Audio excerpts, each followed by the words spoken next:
नमस्कार. माझ्या चॅनलमध्ये तुमचं स्वागत आणि आज आपण बनवणार आहोत इडलिंबाचं लोणचं, तेही झटपट. आता बघा आपण एक इडलिंबू चिरून घेतलेला आहे, त्याचा मधला पल्प वेगळा केला, बाकीचं बाजूला केलं आहे. त्याबरोबर एक कढई घेतली, त्यात जिरे, मोहरी टाकली, हिंग टाकला आणि आलं लसणाची पेस्ट टाकली. ती चांगली आपण तळून घेतली, चांगली भाजून घेतली. खोबरंही कच्चंच घेतलेलं आहे, पण अतिशय सुरेखपणे ते भाजलं गेलेलं आहे. ते झाल्यानंतर त्याच्यामध्ये हळद टाकू शकता, आपल्या घरची चटणी आणि मीठ हे टाकू शकता आणि हे चांगलं मिश्रण हलवून घ्यायचं. कारण हे एक खूप चांगलं इन्ग्रेडियंट आहे. पोटाच्या विकारासाठी याचा यूज होतो किंवा किडनी स्टोनसाठीही याचा यूज होऊ शकतो. याबरोबर पित्तशामक पण आहे इडलिंबू, त्यामुळं हे खाणं सर्वांनी गरजेचं आहे. आता हे बघा मी इडलिंबाचे छोटे छोटे काप घेतले, बिया मी काढून टाकल्यात आणि पल्प हा बाजूला केलेला आहे.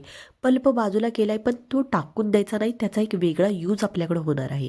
आता हे मिश्रण आपण चांगलं भाजून घ्यायचं. त्यामध्ये गूळ ॲड करायचा, त्यामध्ये गुळाची पावडरही ॲड करू शकता आणि अतिशय सुरेखपणे हे परतून घ्यायचं, जेणेकरून त्याला एक पाणी पाणी सुटलं पाहिजे, तेल सुटलं पाहिजे.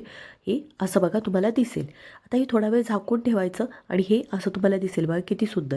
आता हे झालेलं आहे. हा पल्प मी ह्या कुकरमध्ये टाकला, जेणेकरून खालती चिकटणार नाही आणि फ्रेशपणे पांढरा कुकर निघतो, कारण त्याच्यामध्ये सिट्रिक ॲसिड असतं. आता हे जे आपण भाजून घेतलेलं आहे ते शिजलं नाही आहे, ते थोडं कठीण असल्याकारणामुळे आपल्याला कुकरमधून काढणं खूप गरजेचं आहे. एक बंदिस्त डबा घ्यायचा, त्याच्यामध्ये कुकरमध्ये हे आपण सगळं मिश्रण काढलेलं आहे आणि त्याला घट्ट झाकण लावायचं. पाणी गेलं की ह्याचा काहीही यूज होत नाही, याची चव बिघडते. त्यामुळे मी पॅकबंद डब्यामध्ये हे बंद केलेलं आहे आणि कुकरमध्ये ठेवून दिलं आहे. एक 3 शिट्टी झाल्यानंतर हे बघा, फायनली हा प्रोडक्ट रेडी झालेला आहे. झक्कासपैकी आपण लिंबाचं लोणचं खाऊ शकतो. चला तर मग करून घ्या.